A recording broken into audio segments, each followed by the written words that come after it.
네, 제가 여러분들하고 오늘 함께 이야기 나눌 부분은요, 우리가 한국어 교원 자격 취득을 위해서 여러분 한국어학과에 입학을 하셔서 영역별로 공부를 하시는데 도대체 이 영역은 뭔가 궁금하실 거예요. 아이고, 여기 오타가 났네요. 죄송합니다. 1영역, 2영역, 그리고 5영역 한국어 교육 실습에 대해서 제가 간단하게 말씀을 드리겠습니다. 네, 그리고 3영역, 4영역은 이어서 송은정 교수님께서 말씀해 주실 것입니다. 자, 각각의 영역에서 무엇을 공부하는지 한번 알아보도록 하겠습니다. 여러분들 이미 교육과정에 대해서는 충분히 설명을 들으셨죠? 그래서 각 영역별로 1영역과 2영역은 6학점 2과목씩 꼭 들으셔야 되고요. 두 과목만 들으면 괜찮나요? 라는 질문을 많이 해요. 이거는 이제 학생들보다 좀 다른데요. 부전공을 하신다거나 또 복수전공을 하신다거나 또 다른 다사정 과정을 하신다거나 이제 그 상황에 따라서 조정을 하시면 되겠고, 한국 교육을 위해서 사실 권해드리는 것은 모든 영역이 개설되어 있는 과목마다 다 좋은 장점이 있고 특징이 있습니다. 그래서 꼭 2과목뿐만이 아니라 나 이 과목이 재밌을 것 같은데 하는 것들이 있으면 추가로 더 듣는 것은 좋은 것이라고 말씀드립니다. 자, 1영역과 2영역은 일단 주전공 또는 복수전공, 지금 한국어학부로 신편입하신 분들은 반드시 6학점씩, 6학점, 6학점씩 들으셔야 합니다. 자, 1영역은 저희가 한국어학이라고 합니다. 그래서 한국어의 다양한 특징과 현상이라고 해서 기본적으로 음운, 문법, 어휘, 의미, 화용, 역사, 어문규범 등등을 이야기를 하고요. 일반 언어학과 조금 차이가 납니다. 한국어학이니까요. 그래서 한국어가 반드시 과목에 명시되어 있습니다. 그리고 한국어학에 대한 지식 습득을 강의 내용으로 구성하고 있습니다. 한국학부에서 1학기와 2학기에 구성되어 있는 과목들을 보면 어문규정, 단어의 이해, 기초문법, 한국어 화법의 이해란 과목이 있는데요. 이것은 아직 1영역으로 인증은 받지 못했습니다. 저희가 2학기에 신청을 해서 인증을 받을 예정이고요. 2학기에는 기초문법 동일하게 같은 과목이 개설이 됩니다. 말소리의 이해, 그리고 문법론, 그리고 이 세 가지는 지난 학기도 개설이 됐던 거고요. 의미화연론과 한국어학은 예정이 되어 있습니다. 자, 어문규정. 어문규정은 말 그대로 한국어를 바르게 쓰는 내용입니다. 우리가 선생님들이 어떻게 생각하세요? 답을 맞추다. 학생들이 질문을 합니다. 답을 맞추다예요? 맞히다예요? 자, 여러분들 뭐가 맞죠? 두 개가 쓰임이 좀 다릅니다. 답을 맞추다라고 할 때 쓰는 것과 답을 맞히다가 쓰임이 서로 다른데요. 교사는 이것을 바르게 알아야지만 학생들한테 답을 맞추다는 언제 사용하세요? 네, 내 답과 친구의 답을 서로 맞추어 보는 것. 이때 맞추다를 쓰고요. 답을 맞히다는 어떤 정해진 답이 있는데 그것을 맞히는 것. 이때 맞히다에 사용하죠. 이런 것처럼 어문 규정을 바르게 알아야지만 학생들한테 바르게 가르쳐 줄 수 있습니다. 우리가 많이 잘못 쓰는 것들이 있어요. 하지만 한국 교사라면 그러면 안 되겠죠? 특히 우리가 쓰기에서 정말 많이 틀리는 것, 이것입니다. 그렇게 하면 안 돼요. 그렇게 하면 안 돼요. 자, 여러분, 요 돼요와 요 돼요. 쓰기 한번 여러분 쓰실 때 잘 쓰시는지 한번 생각해 보시면 좋을 것 같은데요. 정말 한국 사람들이 많이 잘못 쓰는 쓰기 중에 하나죠. 네, 돼요가 맞습니까? 돼요가 맞습니까? 이렇게 보시면 다 돼요가 맞다라는 걸 아시겠죠? 왜요? 돼어요가 돼어가 줄어서 돼요니까요. 자, 그래서 그리고 그래서 우리가 어문 규정을 바르게 알아야 한국어 바르게 쓰기, 표준어 규정, 표준 발음법, 외래어 표기법 등등을 어문 규정에서 공부를 하게 됩니다. 자, 다음으로 단어의 이해라는 과목입니다. 여기 S라고 되어 있는 것들은 스튜던트 약자인데요. 학생의 실제로 질문이에요. 이제 질문을 합니다, 학생들이. 선생님, 맛 있다, 맛 없다. 자, 그런데 우리가 보통 많은 사람들이 맛있다로 발음을 합니다. 맛없다로 발음은 안 하죠. 맛없다로 발음을 하죠. 학생들은 궁금합니다. 똑같이 맛인데 있다랑 없다 할 때 하나는 맛있다로 발음하는 게 괜찮고 다른 것은 맛없다. 이거 왜 발음이 다를까요? 자, 여러분들 이거 왜 발음 다를까요? 어떻게 생각하세요? 우리 학생 여러분들은 이거 발음 왜 다를까요? 그래서 제가 수업 시간에 많이 얘기도 하는데 이것은 단어 구성과 관련이 있습니다. 단어 구성이 어떻게 되느냐에 따라서 이 발음에 영향을 미치는데요. 학생들은 이런 게 궁금해요. 그럼 우리는 알아야 되겠죠. 이 단어가 어떻게 만들어졌길래 발음이 다를까? 자, 그 다음에 학생들이 이런 질문을 합니다. 선생님, 맞이의 뜻이 뭐예요? 맛.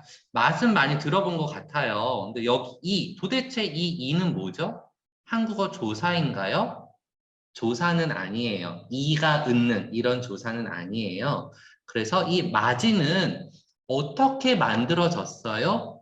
이는 무슨 뜻이에요? 이런 것들을 질문을 해요. 그래서 우리가 한국어 단어 이해에서는 이렇게 단어의 구성에 대해서 공부를 하고요.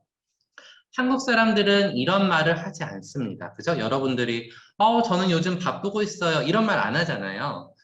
진짜 토요일인데 쉬지도 못하고 휴식은 우리 삶에 정말 필요한 것이에요. 이렇게 말씀 안 하시죠?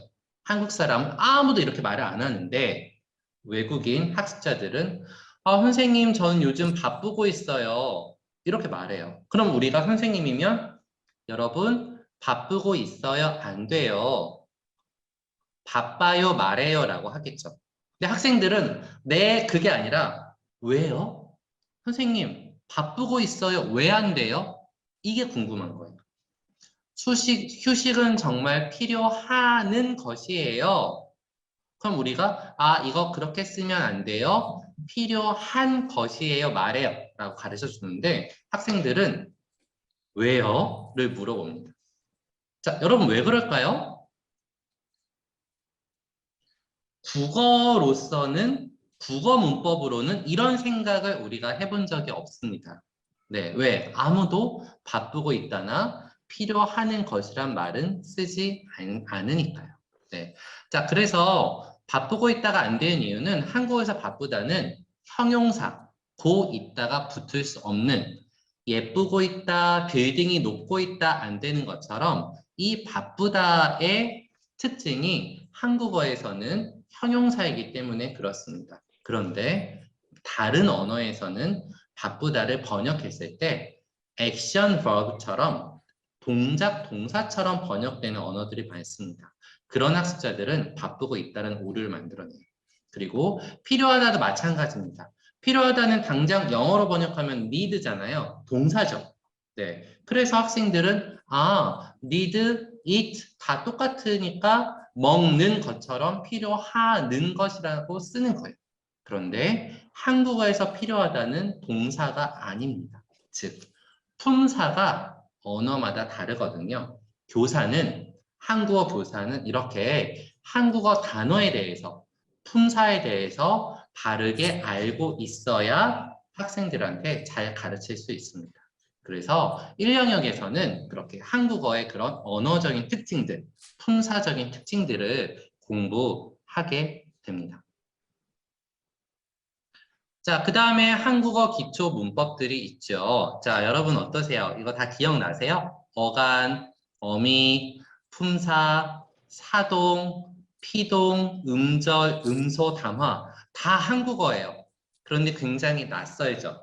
내가 분명히 중학교 때 다 들어봤고, 네, 그랬던 건데, 자, 이것에 대해서 정확한 예를 들어서 설명해 보세요라고 하면 여러분 바로 설명 가능하시겠어요? 네. 자, 교사라면 이런 것들에 대해서 언어적인 지식을 갖고 있어야 됩니다. 물론 외국인 학생들한테 어간이란 용어를 사용해서 설명하진 않아요. 교사가 알고 있어야 하는 용어들입니다. 그리고 이 용어의 개념과 그리고 적절한 예를 설명할 수 있어야지만 외국인 학습자들한테 바른 언어적 접근이 가능합니다. 그래서 한국어 기초문법에서는 이러한 용어들에 대해서 학습을 하고 또 그 정확한 개념과 뜻에 대해서 학습을 하게 됩니다. 자, 화법의 이해도 한번 보죠. 자, 학생이 이렇게 말합니다. 선생님, 수업 끝나고 밥 먹으러 갑시다. 여러분이 가르친 학생이 여러분한테 이렇게 말하면 여러분 기분이 어떠실 것 같아요? 선생님, 수업 끝나요. 밥 먹으러 갑시다. 그러면 어떠세요? 기분이. 나한테 밥 먹으러 가자고 해줬어. 너무 기분 좋아. 이렇게 하세요? 아닐걸요? 밥 먹으러 갑시다. 내가 네 친구니? 이런 생각이 들 거예요. 네. 그래서 네, 좋아요. 자, 우리는 어떻게 얘기하죠? 나보다 나이가 많거나 지위가 높은 사람한테 밥 먹으러 갑시다. 여러분 하신 적 있으세요? 하신 적 없으실 거예요. 선생님, 식사하러 가시죠? 식사하러 가시는 거 어떠세요? 이렇게 돌려 말아야 되는데, 즉, 말하는 방법이 한국어의 특징이 있어요. 그런 것들을 화법의 이해라는 과목에서 공부를 하고요. 이건 제가 예전에 한국어 강사 시절에 실제 경험담인데요. 다카시라는 우리 학생이 있었어요. 자, 여러분 이제 지나가다가 뭐 지하철역에서 우연히 친구를 만나면 어디 가? 하고 하면 그 친구 대답이 뭐예요? 그냥 하고 헤어지죠. 자, 근데 학생한테 학교에서 말하는 다카시 어디 가요? 하고 저는 갈 길을 가는데 다카시가 저한테 막 와요. 선생님, 저는 친구를 만나러 도서관에 가요. 제가 어디 가요는 정말로 다카시가 어디 가는 게 궁금해서 물어본 게 아니에요. 그냥 인사말로 던진 건데 이 학생은 분명 한국어를 배웠거든요. 어디? 나한테 어디를 물어봤네? 도서 얘기를 한 거예요. 즉, 문장은 어디 가요지만 이 어디 가요가 포함한 의미는 인사말이었던 거죠. 이런 게 말하는 스타일입니다. 자, 교실에서 교실이 좀 덥지 않아요? 라고 하면서 에어컨 옆에 있는 학생을 딱 쳐다보면 그 학생은 무엇을 해야 합니까? 에어컨을 켜야죠. 근데 교실이 좀 덥지 않아요? 물어보니 그 학생이 네, 더워요. 그럼 아이고 이렇게 되는 거죠. 문장만으로 우리가 그 대화를 진행하는 건 아니고 말하는 화법이 있습니다. 그런 것들도 우리는 교사가 알아야지만 학생들한테 바르게 가르칠 수 있다라는 거죠. 다음으로 의미 활용론. 네, 화법에 의해 연결되는데요. 한국어는 여러 가지 의미적인 특징이 있습니다. 자, 제가 예전에 다른 나라를 가르칠 때 학생이 이렇게 말하더라고요. 자, 빨리 숙제 내세요 하니까 선생님 잠시만요. 저 조금만 수리하고 낼게요. 뭘 수리해요? 갑자기 막 책상을 막 고쳐요? 그런 거 아니잖아요. 수정하고 또는 고치고 자, 그런데 외국어를 공부할 때 학생들이 사전을 많이 보고 합니다. 아마 코렉트를 찾았겠죠. 수리하다 있으니까 수리하다라고 한 거예요. 자, 완벽히 틀린 문장이 됐죠? 자, 그래서 사실 한국어를 초급에서 가르칠 때는 학생들한테 사전을 사용하지 말라고 합니다. 왜? 사전은 1대1 대응만 되니까. 그 문장에서 어떠한 단어를 쓰고 어떠한 의미로 써야 되는지 우리가 바르게 알아야 하거든요. 그것을 의미 활용론에서 배우고요. 제가 이 말을 많이 쓰나 봐요. 자 하니까 어떤 학생이 선생님, 한국 사람들이 자꾸 자 하는데 잠을 자라는 말은 아닌 것 같고 무슨 뜻이에요? 이 자 무슨 뜻이에요? 자, 이런 것들도 우리가 간투사라는 말을 쓰긴 하는데요.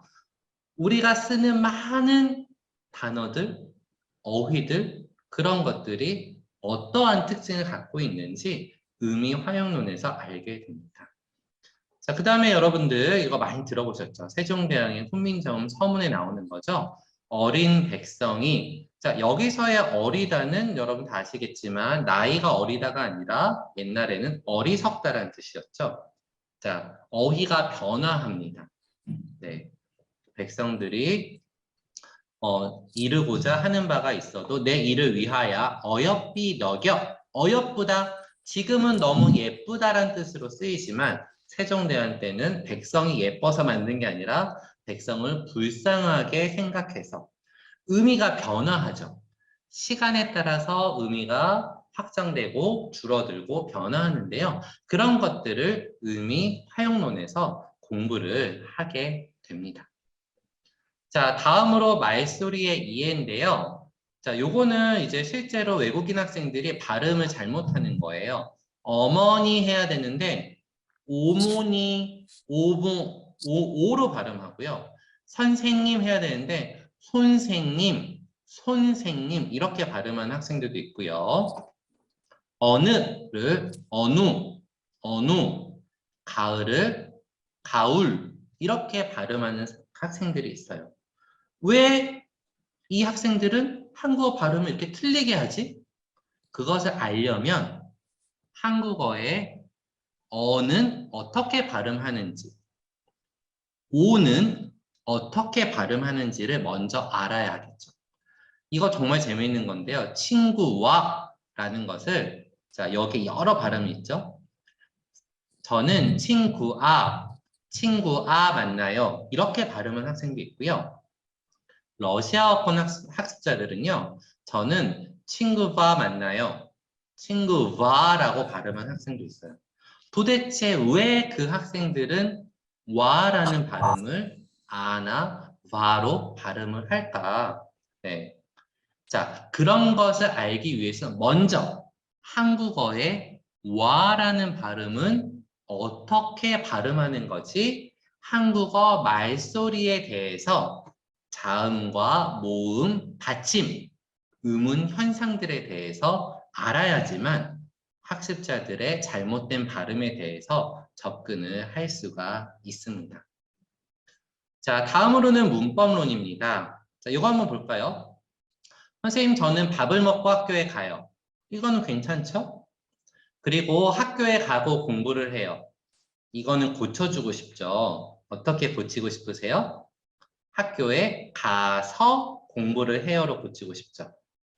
학생 당연히 질문합니다. 선생님, 밥을 먹어요? 그리고 학교 가요. 학교에 가요? 그리고 공부해요. and 아니에요? 밥을 먹고 학교에 가요는 맞는데 왜 여기서는 가서로 써야 돼요? 고하고 서는 뭐가 달라요? 정말 학생들의 문법에 대해서 질문을 많이 해요. 우리가 국어로는 그런 고민을 한 번도 해본 적이 없어요. 여러분들 중학교, 고등학교 때 국어 공부하실 때 밥을 먹고 학교에 가요랑 학교에 가서 공부를 해요가 뭐가 다른지 고민해 본 적 없으실 거예요. 그런데 외국인을 상대로 한국어 문법을 가르칠 때는 그 차이를 알아야 돼요. 이거 한번 볼까요? 시험이 끝나서 노래방에 갔어요. 이건 괜찮죠? 시험이 끝나서 노래방에 갔어요. 그러니까 그 다음에 학생이 아 선생님 내일 시험이 끝나서 노래방에 가자. 이렇게 하면 틀리죠. 근데 왜 틀릴까요? 분명히 시험이 끝나서 because 이유라는 아어여서의 의미로 썼는데 이상하게 시험이 끝나서 노래방에 가자라고 하면 안 되네. 이때는 시험이 끝났으니까 노래방에 가자로 해야 되네. 도대체 으니까하고 아어여서는 뭐가 다르지? 이런 것들 우리가 알아야 한다는 거죠. 국어 문법으로는 한 번도 생각해 보지 않았던 것을 외국어로서의 한국어 문법론이 됐을 때는 그런 것들을 생각해 보아야 한다는 것입니다. 자, 여기도 보면 저 잠을 못 잤어요. 왜요? 공부하느라. 이유 표현으로 느라고를 쓴 거예요. 배가 불러요. 왜요? 너무 많이 먹느라고. 이거 이상하죠? 너무 많이 먹느라고 배가 불러요? 잘못된 한국어예요. 하지만 학생들은 이렇게 쓴다는 것입니다. 왜? 느라고는 이유예요, because예요 라고만 알려주면 다 쓰는 거예요. 시험이 끝나느라고 노래방에 가자. 이것도 안 되잖아요. 이유 표현이 많이 있는데 각각 쓰임이 다릅니다. 어떻게 다른지 우리가 한국어 교사는 알아야 하거든요. 자, 많이 먹는데 살이 안 쪄요. 이거 좋은 문장이죠. 많이 먹는데도 살이 안 쪄요. 이것도 괜찮은 문장이죠. 그러니까 학생들이 이 는데랑 는데도는 똑같구나. 백화점에 가는데 친구를 만났어요. 괜찮죠? 는데 나 는데도로 바꿔야지. 백화점에 가는데도 친구를 만났어요? 이런 말 안 하죠. 는데랑 는데도는 뭐가 다르지? 이런 것들을 우리가 한국어 문법론에서 공부를 하게 됩니다. 자, 그래서 교사로서 우리는 1영역 무엇을 준비해야 할까요? 한국어 학, 한국 어학에 대한 지식을 바르게 먼저 알아야 그 다음에 교육을 할 수 있다는 얘기입니다. 그래서 여러분들이 이제 신편 입학하셔서 1영역에 대한 것들을 공부를 하실 때 난 당장 뭐 이렇게 가르쳐 주는 스킬을 가르쳐 주는 거 아닌가? 그렇게 생각하지 마시고요. 먼저 가르치기 위해서 내가 쌓아야 하는 지식들을 공부를 한다 생각을 하시면 되겠습니다. 자, 이어서 2영역에 대해서 말씀드릴게요. 2영역은 일반 언어학, 응용 언어학이라고 합니다. 우리가 외국인을 대상으로 한국어를 가르치는 것이기 때문에 보편적인, 일반적인 언어학에 대해서도 좀 알고 있어야 돼요. 자, 그래서 일반 언어의 보편적인 특성을 강의 내용이 됩니다. 그리고 외국어를 어떻게 습득하는지, 한국어와 타원어는 어떤 차이가 있는지 이런 것들을 우리가 공부를 하게 되죠. 네, 우리 김희경 선생님 맞아요. 고민 없이 쓰던 말인데 새롭고도 어렵죠. 네, 맞아요. 그게 외국어로서의 한국어를 바라보기 때문에 그렇다고 보시면 되겠습니다. 네. 자, 그래서 일반 언어학과 응용 언어학에서는 우리 한국학과에서는 1학기에는 언어학의 이해. 여러분 그 노엄 촘스키라는 사람 이름 한 번씩 들어보셨죠? 네, 일반 언어학의 굉장히 유명한 사람인데요. 네, 언어학에 대해서 좀 공부를 하고요. 외국어 습득론. 도대체 한국어를 어떠한 과정으로 습득을 해갈까? 여러분들 중에도 혹시 외국어를 공부하셨던 분들 생각해 보시면 어떤 거는 쉬웠는데 어떤 건 어려웠어요. 어떤 거는 한국어랑 굉장히 비슷해서 금방 받아들였는데 어떤 거는 너무 달라서 받아들이기가 너무 어려웠고 어떤 과정으로 습득을 해가는지 그리고 2학기에는 이전까지는 언어의 보편성과 특수성이란 과목 이름이었는데요. 이 과목 이름이 과목 이름이 삭제가 되고 대조 언어학으로 바뀔 예정입니다. 그 내용은 거의 동일한데요. 그리고 새롭게 응용 언어학이라는 과목도 추가로 나올 예정입니다. 자, 여기 한번 볼까요? 학생들이 이렇게 말합니다. 선생님, 나는 먹어요, 밥. 우리는 어떻게 말해야 되죠? 저 밥 먹어요. 우리는 밥 먹어요잖아요. 근데 학생들은 먹어요, 밥. 자, 무슨 차이죠? 나는 주어, 먹어요, 동사, 밥, 목적어. 어떤 언어권들은 S, V, O, 어순이 한국어랑 차이가 납니다. 네, 그런 것들을 우리가 공부하게 되고요. 이것도 재밌는 건데 제가 발음 기호를 좀 써봤어요. 자, 잘 들어보세요. 학생들 중에 영어를 하는 학생들은요. 나는 먹어요. 팝 이렇게 발음을 하고요. 한국어를 아주 처음 배우는 일본인 학생들은 나는 먹구어요. 빠뿌 이렇게 발음을 하고요. 어떤 언어권 학생들은 나는 먹어요. 빠 언어에 따라서 이 받침을 서로 다르게 발음을 합니다. 네, 왜요? 자기 모국어의 방식으로 발음을 하기 때문에 그래요. 네, 그런 것들 우리가 언어학을 알아야지만 언어별로 다른 특징들에 대해서도 알거든요. 자, 한국어 이런 거 있습니다. 창문을 깨뜨리시었겠더군요. 자, 여러분 어떠세요? 직관적으로 무슨 말 이해는 가시죠? 자, 이것을 외국인 학생들이 보면 도대체 이게 뭐야? 이렇게 됩니다. 자, 일단 창문을 깨다란 말에 깨뜨리다. 뜨리는 뭐예요? 그 다음 높은 사람한테 쓰는 시가 있고요. 과거에 쓰는 엇이 있고요. 추측, 아마도 그 사람이 이거 아마도 내가 회상을 해보니까 그런 것 같은데, 감탄. 여러 가지 의미들이 결합을 합니다. 한국어인데 어떻게 결합을 해요? 착착착착착착착. 깨다에 뜨리가 붙고 시가 붙고 어시 붙고 get이 붙고 착착착착착착 붙는 교차어라는 이야기를 하는데요. 어떤 언어들은 그런 교차어가 아니라 단어 자체가 바뀐다거나 아니면 앞뒤에서 어휘를 추가한다거나 의미가 다르게 구성이 돼요. 즉 한국어만이 절대적으로 뭐 다 표현할 수 있다가 아니라 언어별로 표현의 방법이 다르기 때문에 우리는 언어학에 대한 지식을 알고 있어야 한다는 거죠. 자, 그 다음에 이제 외국어 습득론에서는요. 자, 여기 한번 볼까요? 자, 여러분 자전거 배우는 거를 한번 생각해 보면 처음에 어때요? 두발 자전거 탈 때 생각해 보세요. 처음부터 두발 자전거 슉 타는 사람은 없죠. 네. 처음에 두발 자전거를 타면 일단 넘어집니다. 네, 어떤 자극을 받죠. 내가 다음에는 안 넘어질 거야. 반응이 돼서 몇 번 넘어지다 보면 나도 모르게 균형을 잡게 되고 이제 자전거를 타는 방법이 강화가 돼요. 학습 강화. 그리고 어느 순간부터는 습관이 돼서 자전거를 잘 타게 되죠. 외국어를 배우는 과정도 이와 비슷해요. 처음에 뭐가 들어와서 도대체 난 모르겠어. 배워가면서 조금씩 알게 되고 습관이 되면 자연스럽게 말을 하게 됩니다. 이러한 것이 외국어 습득의 과정인데 그런 것들 좀 자세하게 배우게 됩니다.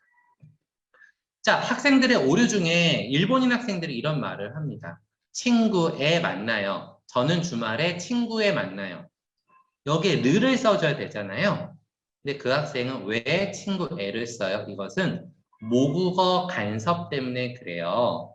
자, 내가 어떤 언어를 배울 때 나의 모국어가 방해를 합니다. 그게 간섭이에요. 네. 일본어의 도모다치니 아우 모모니 에라고 쓰는 애와 1대1 대응을 하는 조사가 있어서 많이들 잘못 쓰는 표현입니다.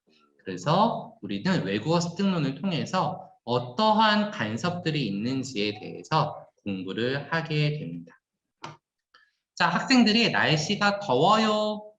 이걸 배워요. 추워요. 배워요. 한 다음에 학생들이 옷을 입어요 라고 해야 되는데 입어요 라고 발음을 해요. 왜 그럴까요? 더워, 추워.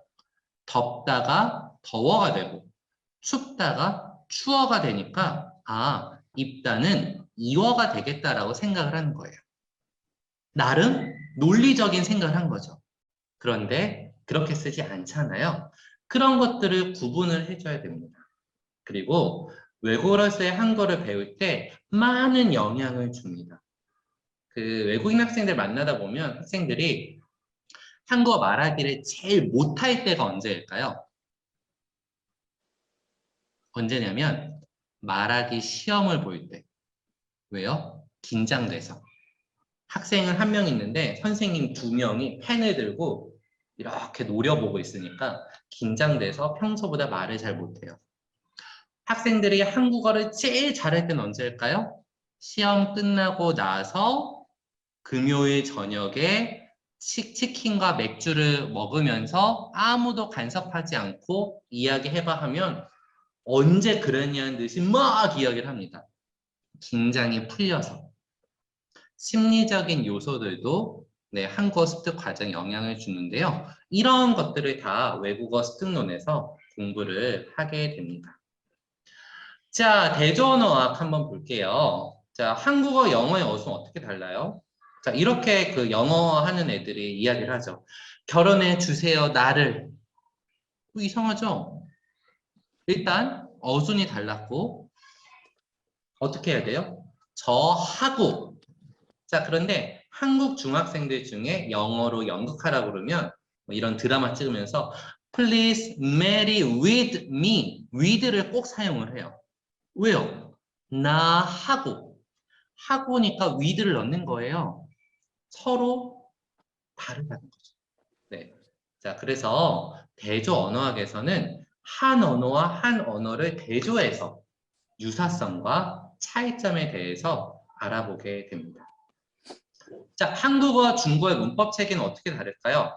중국 학생들이 이런 말 많이 하죠. 나, 사랑해, 너. 물론 이렇게만 말은 돼요. 하지만 한국어는 뭐가 있습니까? 나는 사랑해 너를 조사라는 체계가 있어요. 그런데 중국인 학생들은 조사를 굉장히 많이 생략해서 사용을 합니다. 왜요? 조사라는 문법 체계가 거의 없기 때문에.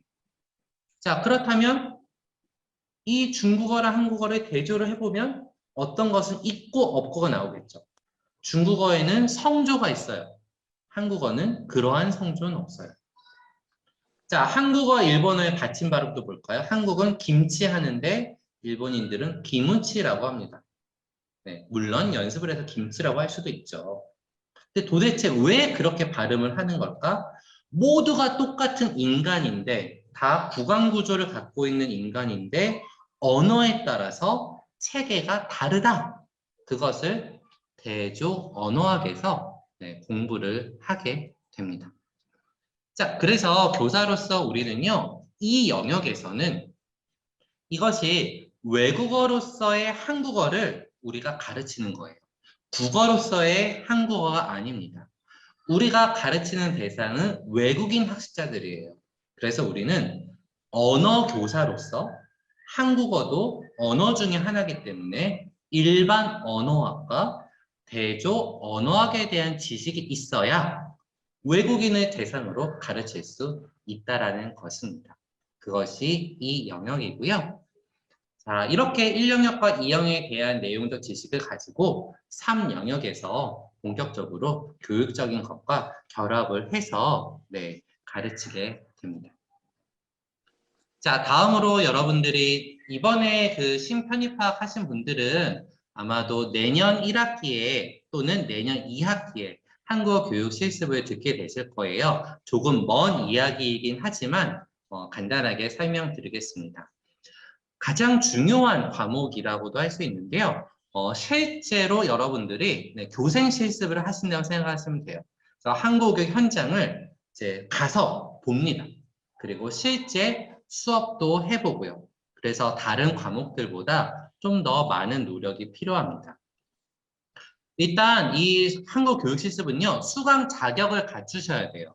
자, 수강 자격을 보시면 실습생으로 최소 실습 준비도는 아래와 교육과에 따른다라고 하고 있죠. 자, 이번 학기에 들어오셨으면 이거는 우리 학 홈페이지에도 있어요. 어문 규정은 2학기에는 없기 때문에 1학기에는 반드시 들으셔야 합니다. 네, 1학기에 반드시 들으셔야 이거를 못 들었다. 그러면 내년 1학기에는 실습을 할 수 없습니다. 그래서 1학기 때 어문 규정 반드시 들으시고요. 그 다음에 기초문법과 문법론 둘 중에 하나 선택하시면 돼요. 그래서 1학기 때 내가 기초문법을 들었으면 문법론은 안 들어도 되지만 보통은 둘 다 수강을 하십니다. 네, 왜냐하면 문법이 중요하니까요.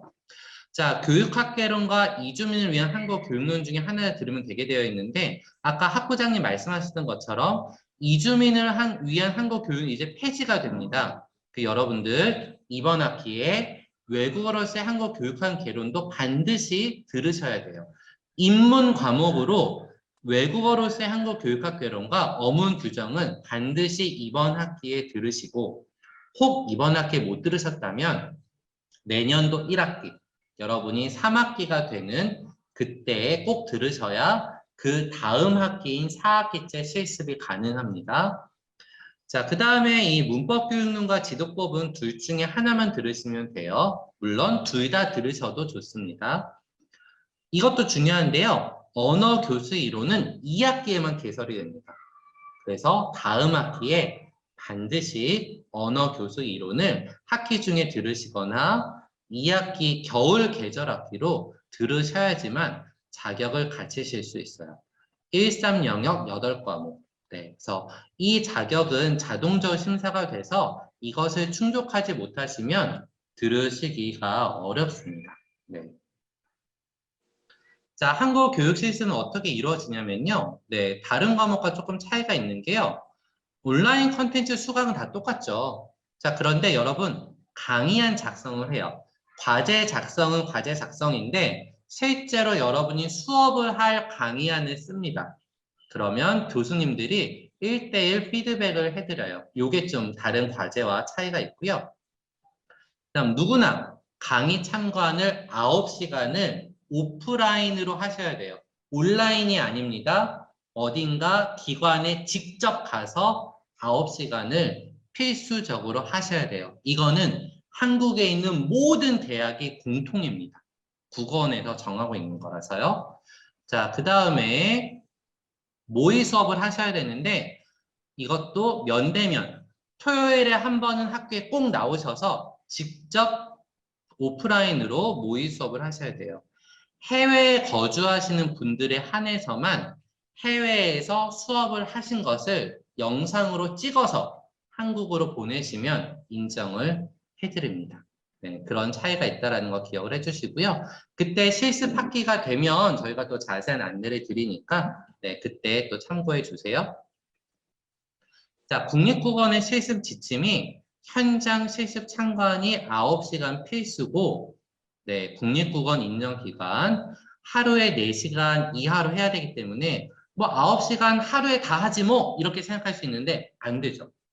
하루에 4시간까지만 그 인정을 해서 3시간씩 3일, 적어도 3일은 오프라인으로 시간을 내셔야 한다는 거, 그거 꼭 기억해 주세요. 물론 이번 학기에는 우리 그 코로나 때문에 온라인을 허용을 하곤 있어요. 근데 여러분이 실습을 하실 시점에는 이 코로나가 거의 좀 해결이 된다라고 한다면 다 오프라인으로 진행되는 부분이 사이버 대학이지만 오프라인으로 진행되는 부분이 반드시 있다라는 거 꼭 기억을 해주시기 바랍니다. 한국 교육 실습은 보통 이론 수업, 네, 온라인 컨텐츠를 듣고요. 네, 강의 참관 오프라인으로 하는 게 있고 모의 수업, 이것도 오프라인으로 진행이 됩니다. 크게 3가지로 진행이 되고요. 이론 수업에서는 뭐 한국어 수업, 교수학습은 어떻게, 강의안 작성은 어떻게, 또 필요한 자료들은 어떻게 개발하지, 수업 운영 어떻게 하지, 이런 내용들에 대해서 공부를 하게 돼요. 이거는 뭐 나중에 실제로 네, 실습 학기에 보시면 되겠습니다. 그리고 현장 경험을 중요하게 하는데요. 아까 말씀드린 것처럼 강의 참관을 실습으로 합니다. 네. 그래서 오프라인 9시간. 이것은 또 국어원 지침에 따라서 조금 확대가 될 수도 있다는 거 네, 말씀드리고요. 모의 수업도 반드시 하셔야 합니다. 이게 아마 이 2가지가 가장 떨리실 거예요. 자, 강의 참가는 뭐냐면 이런 거예요. 자, 여기 보시면 한국어 수업 현장입니다. 우리 한국어 선생님이고요. 여기 외국인 학생들이에요. 이것을 여러분들 요 뒤에 앉으셔가지고 보시는 거예요. 수업을 실제로 이 교실에 들어가서. 그래서 다른 교사의 수업을 참관하는 겁니다. 그래서 요것도 보시면 네, 교실 현장에서 우리 한국어 선생님이 외국인 학생을 대상으로 수업을 하고 있고 여러분들은 뒤에 앉으셔서 이제 조용히 이 수업을 참관을 하면서 내 수업에 어떻게 해야 되겠다 참고를 하시면 되겠습니다. 자, 그 다음에 모의 수업은요. 아이고, 이게 조금 오류가 났네요. 자, 여기 보시면 실습생이에요. 모의 수업하는 우리 진짜로 선배님. 여기 외국인 학생 4명이 앉아있죠? 이 교실에서 실제로 가르치는 거예요. 우리가 예전 그 브로셔에 들어가 있는 거. 네, 우리, 한 3대 전 학생 회장님이셨는데, 여기 외국인 학생들이 이렇게 있고요. 실제 외국인들입니다. 외국인 대상으로 수업을 하고 있습니다. 저 뒤에 우리 박희성 교수님이 평가를 하는 장면입니다. 그래서 여러분들도 다 이런 식으로 모의 수업을 하게 됩니다. 우리가 코로나 시기에는 그 2019년도까지는 이 방식을 하다가 네, 국어원에서 코로나 시기에 한정해서 줌으로 수업하는 것을 오케이를 하고 있는 상황이에요. 이번 학기까지는 줌으로 실시간으로 모의 수업을 하고 있는데요. 이제 코로나가 좀 완화가 되면 다시 오프라인으로 돌아갈 예정입니다. 이거는 저희가 돌아가는 게 아니라 국어원에서 정해서 줍니다. 오프라인으로 해야 된다. 네, 그래서 여러분들 실습을 할 때는 네, 오프라인으로 할 수 있다는 거 꼭 기억을 해주세요. 자, 그래서 외국인 학생 대상으로 하고 실제 교실 현장에서 교육을 한다라는 점 꼭 기억을 해주시면 좋겠습니다. 네, 어떻게 보면 우리 그 가장 우리 수업 중에 꽃이라고 할 수 있는 피날레라고 할 수 있는 부분이니까요. 네, 1, 2, 3, 4영역 다 준비를 잘 하신 후에 마지막 학기나 그 전 학기에 들으시면 되겠습니다.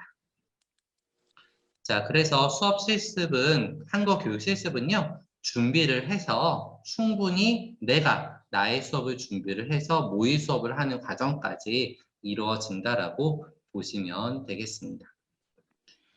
제가 좀 두서없이 설명을 많이 했는데요. 저희가 주어진 시간이 50분밖에 없어서 좀 빨리빨리 설명을 해드렸어요. 아마 조금 이해가 안 되는 부분도 있을 거고 궁금한 부분도 있으실 텐데요. 제가 15분 정도, 10분 정도 네, 시간이 있습니다. 여러분들 질문해 주시면 제가 답변해 드리겠습니다.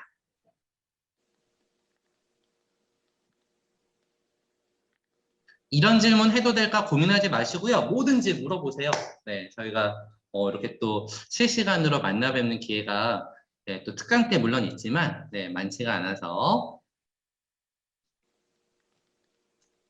채팅으로 물어봐 주셔도 되고요.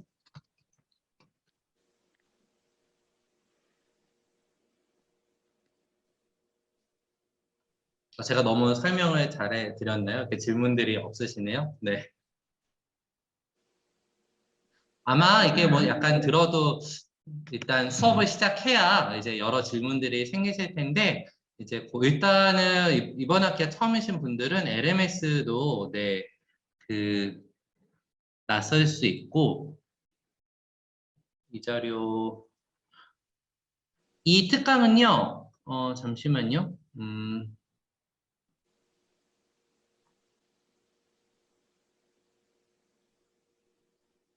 제가 공유를 네, 해드릴 텐데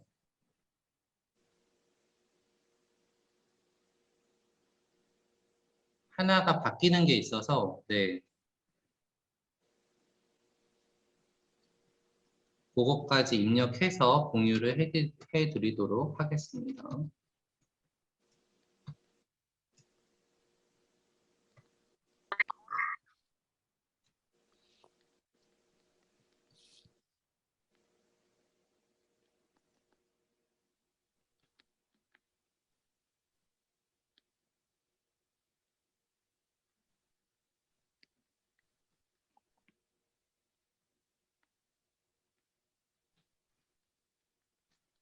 요 자료에는 지금 이주민을 위한 그 한국어 교육론이 들어있기 때문에 그거가 폐지된다라는 거 다시 한번 꼭 기억을 해주셔가지고요. 네, 요거를 절대적으로 신뢰하시면 안 되고, 네, 가장 그 최신은 항상 학부 홈페이지를 네, 봐주시기 바랍니다.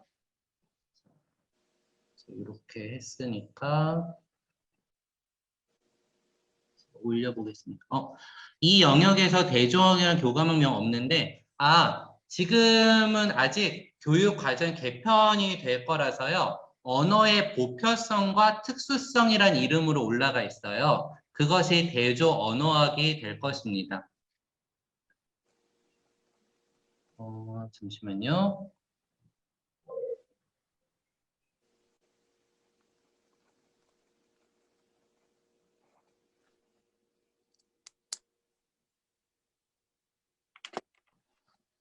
자, 일단 제가 방금 그 자료는 올려드리고 있고요. 네. 필요하신 분은 다운로드해서 보시되 이것을 절대적 신뢰하시면 안 되고 교육과정 개편 중이기 때문에 가장 최신은 학교 홈페이지. 자,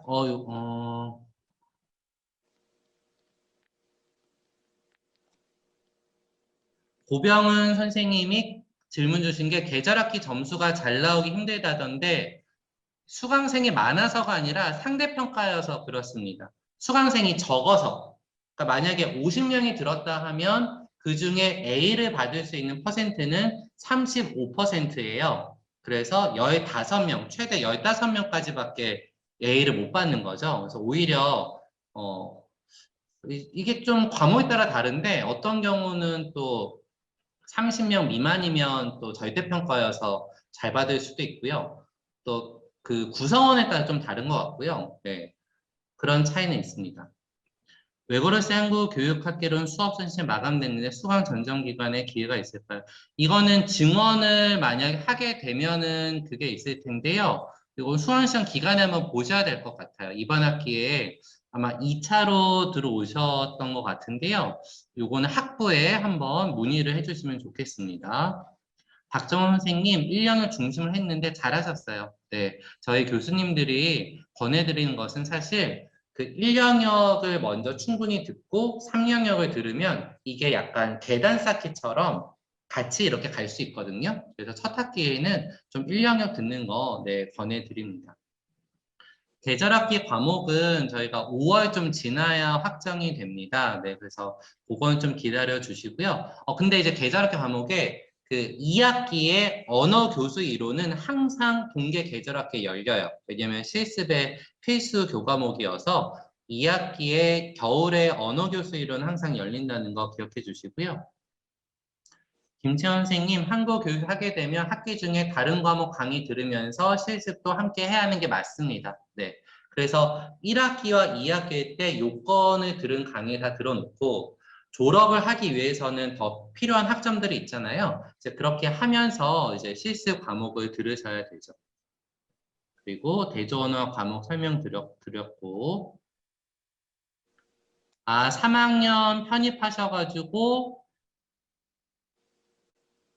그쵸. 이게 저희가 그 1학년부터 1, 2, 3, 4로 이제 교육과정이 펼쳐져 있기 때문에 아마 조금 찾기가 어려우실 것 같은데요. 조금 나누어서 들으셔도 돼요. 네. 그래서, 뭐, 1영역과 3영역을 연결 같이 듣고 2영역을 다음 학기에 들으신다거나 뭐 하시는 방법도 있는데, 2영역은 과목이 많지 않으니까 2영역은 그 열릴 때마다 사실 들으시는 게 좋습니다.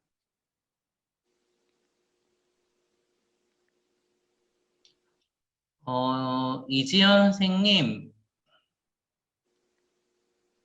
필수 과목들 추천은 제가 드리기는 힘들고요. 선생님들께서 네, 좀 나하고 잘 맞는 과목이 뭐지? 이런 것들 좀 고민해 보실 필요는 있어요. 그리고 강의 미리 보기 같은 게 조금 있으니까 네, 그런 것들을 좀 보시고 네, 교육 과정을 저희가 그 짜드리기는 건 조금 어려워서 한번 뭐가 좋을까 연계되는 과목들을 해서 그다음에 또 응용 과목에 가면 뭐 중국어권 한국어 교육론이라든지 일본어권 한국어 교육론 이런 것들이 있어요. 이런 것들 약간 나는 좀 일본어에 관심이 있는데 이걸 좀 들어볼까? 이런 것들은 좀 그 3학기나 4학기에 저 하시는 방법이 있겠죠.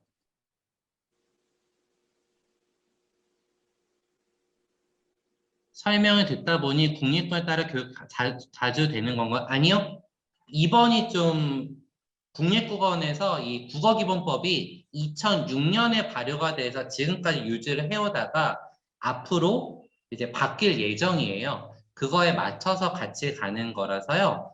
네. 그리고 이미 이수한 학점은 그대로 인정이 다 되세요. 그건 걱정하지 않으셔도 돼요. 국원에서 만약에 2023년에 바꿨다. 그럼 이제 여러분들 22년까지 들었던 것들은 그대로 인정이 돼서 교원 자격증을 받는 데는 아무런 무리가 없으니까요. 지금은 나와 있는 대로 다 들으셔도 됩니다. 내가 들었는데 교육과정 그 국어원 지침 바뀌면서 이게 인정받지 못한다.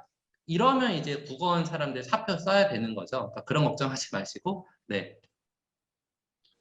강태원 선생님, 5영역을 가기 위해서 학점의 커트라인.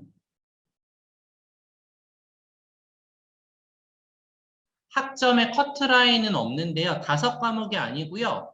그, 8과목. 13영역 8과목 들으셔야 돼요. 24학점. 네, 8과목. 그리고 그 어문 규정과 언어 교수 이론 같은 거는 반드시 들으셔야 되고요. 학교 홈페이지에 집중 과목란에 체크되어 있는 과목들은 집중학기에 항상은 아닙니다. 네, 보통은 올라오는데 보통 그렇게 되지만 경우에 따라서 변동된 경우는 있어요. 근데 보통 이제 올라와 있는 게 개설된다고 보시면 됩니다. 오순환 선생님, 주제로 보는 한국 문학. 선생님, 주제로 보는 한국 문학은 4영역? 네, 4영역인 것 같은데요. 괜찮습니다. 네.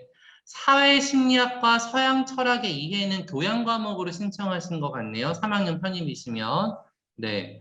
요거는 이제 3학년 편입생들은 교양 과목은 사실 이미 70학점을 인정받고 온 게 교양 학점이라서 70학점을 물론 교양을 포함시켜도 돼요. 그런데 주전공과 이전공이나 다사전 뭐 이런 것들로 하는 게 더 좋습니다.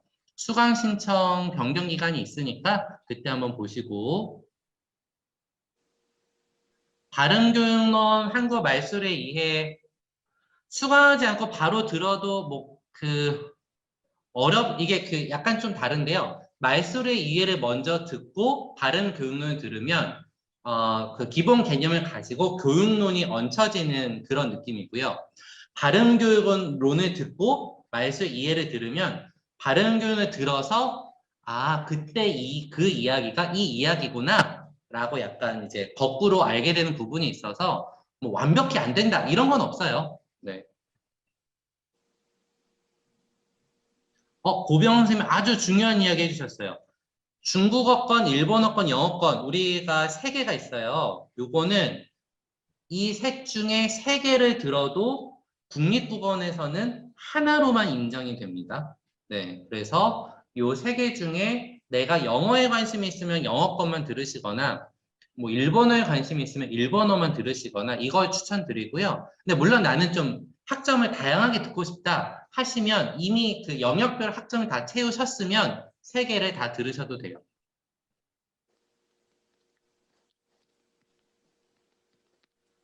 김현 선생님, 언어학이에요. 외국어 습득론은 이게 성격이 조금 달라서, 기초 과목은 아무래도 기초는 언어학의 이해죠. 그러니까 성격이 조금 달라요. 언어학의 이해는 일반 언어학적인 내용이고, 외국어 습득론은 교수 이론, 언어 교수 이론과 연결이 돼서 조금 성격이 달라서, 저는 뭐 사실 두 가지 다 들어도 괜찮을 것 같습니다. 네.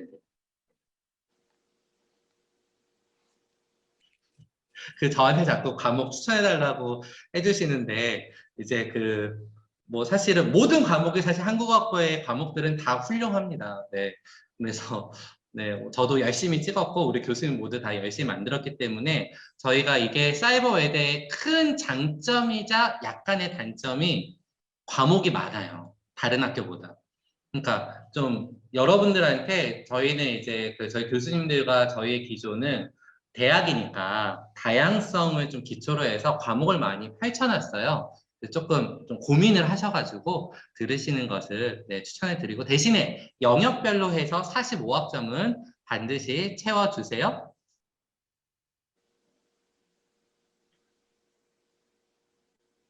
스페인어 부전공 하셔가지고 글로벌 교환 하시려면은, 네, 이거 듣고 스페인어 쪽 들으시면 되니까요. 뭐, 영어, 일본어, 중국어는 필요에 따라서, 네, 들으시면 되겠습니다. 네. 이거는 육성으로 그리고 이제 질문을 하고 선생님들 뭐 3영역, 싶은데요. 4영역 이제 송은정 교수님께서 또 설명해 주실 테니까 또 그거를 들으시면 또 하시는데 이해가 되실 거고. 네, 고 선생님 뭔가 질문하시려고 그러셨던 것 같은데? 아닌가요? 혹시 스피커가 안 들리셨나요? 네네. 다름이 아니라 이건 육성으로 질문을 하고 싶었는데, 그, 제가 이제 지방이 울산이고 경상도 출신이다 보니까 나중에 학생들을 가르칠 때 억양이라든지, 발음이라든지 그런 부분이 조금 걱정이 되거든요. 그러니까 저 같은 고민을 갖고 계신 분이 또 있을 거라고 생각을 해서 혹시 그런 거를 꼭 교정을 해야 하는지 조금 궁금합니다. 지금 현업에 계신 분들 중에 교정이 안 되고 그런 고민을 갖고 있지만 그냥 수업을 하시는 분도 분명 계시거든요.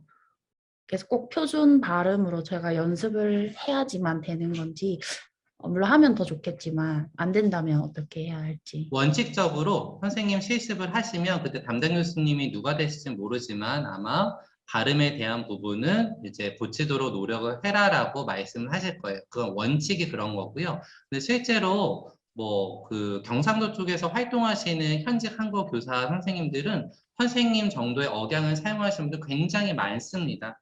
특별히 이렇게 걱정하지 않으셔도 되고요. 오히려 저는 이제 서울 사람이라서 방언을 잘 못해요. 그게 오히려 안 좋은 점이에요. 오히려 방언을 할 수 있는 거는 외국어를 할 수 있는 것처럼 내가 두 가지의 구사 능력이 있는 거라서 더 좋은 거라고 생각하시면 좋고요. 또 선생님의 활동 무대가 혹시 경상도 쪽에 어학당이나 이런 쪽에 활동을 하실 거라면 너무 큰 고민을 안 하셔도 되지만 시강을 하시거나 뭐 하실 때는 가능한 표준 발음으로 뭐 하도록 하면 되는데요. 억양을 완벽하게 빼는 건 불가능할 거예요. 대신에 어휘는 표준 어휘를 사용하면 그게 뭐 큰 마이너스 요소가 된다. 그렇진 않습니다. 크게 걱정하지 않으셔도 됩니다. 아, 선생님, 저 시간이 없을 것 네, 같아서 제가 그냥 소리로 네네. 질문을 드리는데요. 제가 이제 다음 월요일부터 수강 변경 신청이 되는 걸로 알고 있는데, 제가 그 언어학의 이해를 못했었어요. 그래서 이번에 변경 신청하면 다시 신청을 하려고 하는데, 그때 분반이 돼 있었던 걸로 알고 있었거든요. 1반, 2반이. 근데 저번에 공지를 보니까 하나가 폐강이 됐다고 하더라고요. 근데 혹시 신청할 수 폐강이 된 거는 저희가 이제 학생 수가 300명 넘을 것 같으면 두 반 자체를 해놓습니다. 그런데 이제 300명이 안 남으면은 이게 합쳐져서 아마 그 우리 전 선생님은 1반에 잘 들어가 있을 거예요. 걱정하지 않으셔도 됩니다. 아직 신청을 못했거든요. 이제 변경하려고. 그러면 아마 자리가 있을 거예요. 자리가 있으면 신청을 하시면 되고, 네. 네. 올해? 네? 음, 네, 그래서 자리가 있으면 신청을 하시면 되고요. 이후 또 우리 송정현 기다리고 계시니까 이어서 강의 들으시다가 또 질문해 주시면 또 답변해 주실 것 같습니다. 또 한 학기 월요일에 힘차게 시작하시고요. 또 강의실에서 또 궁금한 거 질문해 주시고 우리가 한국학부가 3월 또 첫 주부터 특강이 계속 이어지니까 저희 교수님들한테 그때 궁금한 거 또 질문해 주시면 감사하겠습니다. 네, 여러분들 오늘 만나게 해서 감사하고요. 우리 또 자주 뵀으면 좋겠습니다. 네, 여러분 감사합니다.